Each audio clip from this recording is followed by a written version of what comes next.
dalam kempen politik, dia sebenarnya tidak banyak beza juga dalam kempen-kempen yang lain. Contohnya dalam kempen berniaga, contohnya nak jual barang. Okay.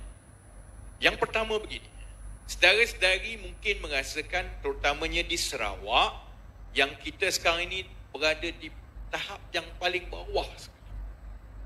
Sejak 10-15 tahun lepas, keadilan PKR di Sarawak tidak pernah merasa paling bawah macam ini. Sudahlah kena khianat. Lepas tu masuk pilihan raya negeri, kalah semua. Sama juga dengan persekutuan, kita pun rasa pedih itu, sudahlah kena khianat. Menang, lepas tu kena khianat, lepas tu kalah 4 pilihan raya negeri berturut-turut. Jadi maksudnya kita sekarang berada betul-betul di bawah. Satu ilmu yang saya harap saudara-saudari amalkan bukan saja dalam politik, amalkan dalam semua perkara lain dalam hidup. Memang resam dunia. The rule of the universe is this. Dia akan ada turun dan dia akan ada naik. Dia akan naik dan dia akan turun. Sesiapa yang menguruskan apa-apa pun, kalau dia rasa dia duduk di atas lama-lamanya, dia bodoh. Kalau dia rasa bila dia berada di bawah, dia akan berada di bawah sampai bila-bila pun dia bodoh.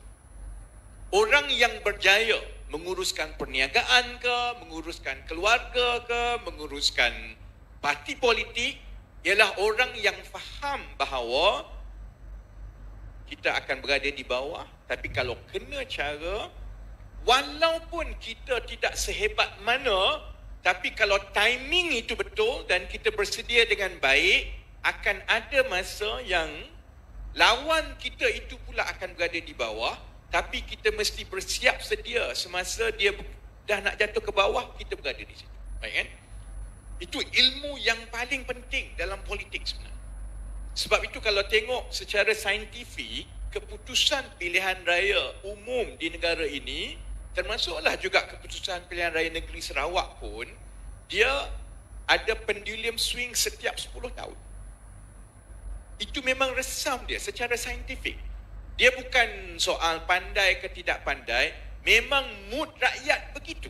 Dan dia bukan sahaja di negara ini, mood rakyat di mana-mana di seluruh dunia, apabila sesuatu parti itu mula menang, populariti dia itu akan turun dan turun dan turun. Kalau kena cara, dia akan kalah. Kalau tidak, pilihan raya akan datang, lepas itu mesti kalah. Sebab memang jiwa manusia begitu. Dia pilih satu benda, lama-lama dia bosan. Dia bagi peluang dekat satu kumpulan, lama-lama kumpulan itu mustahil dapat memenuhi semuanya. Jadi, resam pertama cukup penting, kena faham dia akan ada naik dan dia akan ada turun. Saya dulu dalam oil and gas, saya pernah dalam upstream, saya juga dalam downstream kan. Ilmu perniagaan dalam oil and gas contohnya kan. Ini yang Sapura semua jadi isu ni. Kita kena pandai baca bila pasaran ataupun harga minyak itu berada di peringkat yang tinggi, kita juga kena pandai baca bila dia jatuh ke bawah. Kerana pusingan turun naik itu tetap ada. Syarikat yang selalunya paling cerdik dan paling untung ialah syarikat yang boleh membaca bila dia dah jatuh harga ke bawah dan dia sedang nak naik. Bila harga itu sudah jatuh ke bawah dan dia sedang nak naik, mana-mana syarikat yang membina kapasiti tambahan dan mengembangkan perniagaan masa dia nak naik itu, dialah yang paling untung. Kerana bila harga itu dah sampai ke kemuncak, dia dah ada kilang baru, dia dah ada production baru, dia dah ada volume baru. Sedangkan orang lain terlepas kapal baru nak buat masa itu. Baik. So, itu rule pertama kan. Okey, rule kedua apa dia? Dalam parti politik ke, dalam perniagaan ke, dalam nak mengorat cari kekasih ke, sama juga. Kita tidak boleh menang dengan kekuatan orang lain. Hanya orang yang ada kekuatan diri sendiri yang akan berjaya dan menang. Jadi dia tidak ada jalan singkat. Dan macam mana nak menang? Peraturannya simple saja. Petuanya sangat mudah. Kekuatan itu perlu dibina. Dia tidak diberi datang bergolek. Membina kekuatan itu bermakna mesti rajin, mesti telus, mesti ikhlas, mesti jujur. Apatah lagi kita dalam perniagaan mendapat kepercayaan orang ramai. Orang ramai akan tengok kita, akan tengok pimpinan kita, akan tengok tawaran kita. Kalau kita dilihat ni macam tak pedulikan dekat dia, kalau kita dilihat bergantung kepada orang lain, kalau kita dilihat cakap tidak serupa bikin, maka orang tak percayalah. Bila orang tak percaya, kita tidak ada kekuatan. Bila kita tidak ada kekuatan, kita mula mencari jalan singkat. Jadi tidak ada jalan lain. Petua nombor 2 ialah kita mesti membina kekuatan sendiri. Petua nombor 3 apa dia? Dia 3 petua je, 3 strategi je nak menang pilihan raya, nak jadi kaya, nak dapat girlfriend yang cantik, sama je. 3 je petua dia. Petua ketiga ialah bersabar. Sebab timing. Sebab itu saya kata petua pertama dia ada turun, pasang, surut, turun, naik. Yang kedua, kita kena bina kekuatan sebab dengan kekuatan yang kita bina dan bila kita bersabar dan kita tahu bahawa gelombang itu akan datang dalam masa tertentu, kita berjaya meletakkan diri kita untuk mendapat laba yang paling besar bila gelombang itu sampai. Maksudnya, sekali lagi, tidak ada jalan singkat. There's no shortcut. Dia mesti kita perlu bersabar dan ambil jalan dengan minda yang panjang untuk masa yang kena.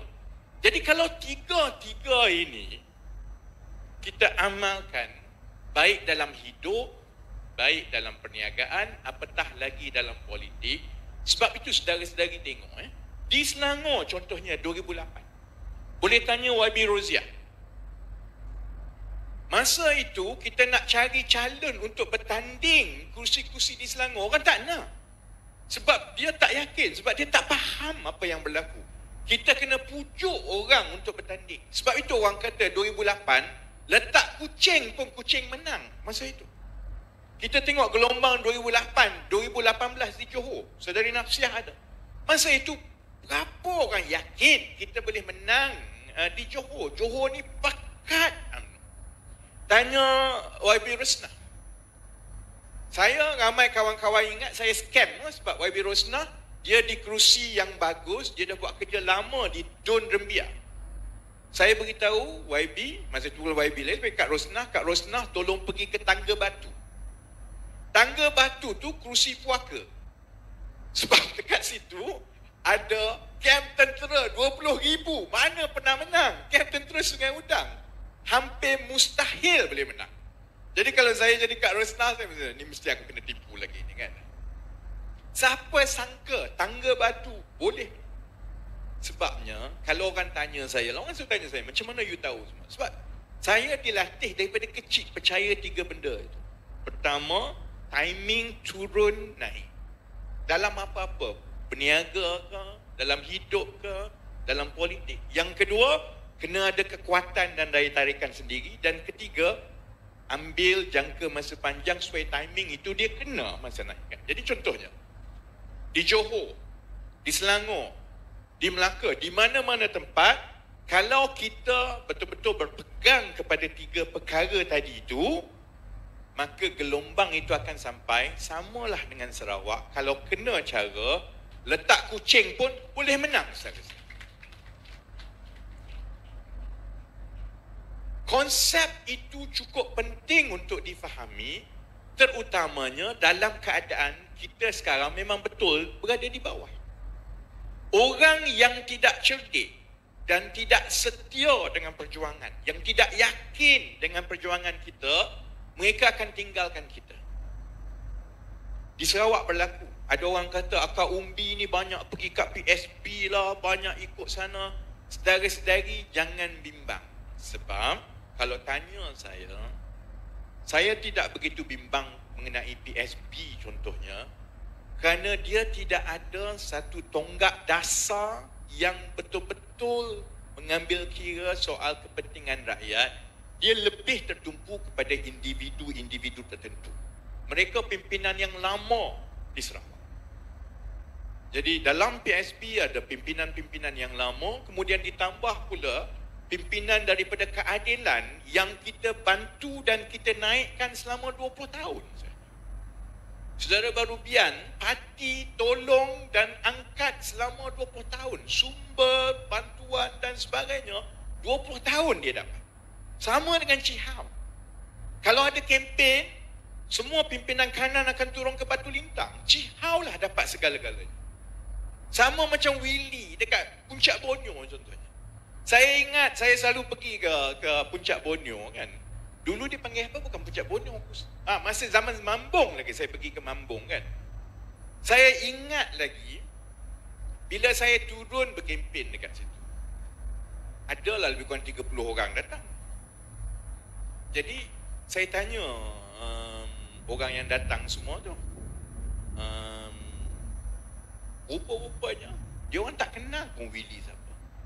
Sebab itu pimpinan masa itu macam Willy yang nak bertanding, dia perlukan pimpinan pusat datang sebab kalau dia panggil orang tak keluar pun sebab orang tak kenal dia. Dia pun duduk di Kuala Lumpur masa itu. Jadi dia jadi ahli parlimen bukan sangat sebab kekuatan dia, tapi sebab kerana kita membantu dan kita tolong dan kita bina gelombang yang gelombang daripada Semenanjung itu akhirnya sampai ke seluruh negara dan kena timing dia. Kena timing maka Willy pun jadi calon dan sebagainya kan. Baik, berbalik kepada Sarawak dan juga Semenanjung dan Malaysia. Jadi kalau soal keadaan di Sarawak sekarang, saya cukup faham perasaan saudara-saudari. Orang yang dulu kita ingat ramai-ramai masuk parti, terutamanya lepas menang, segala jenis manusia masuk ni. Sebab baru menang kerajaan, semua orang yang kita tak pernah kenal pun masuk.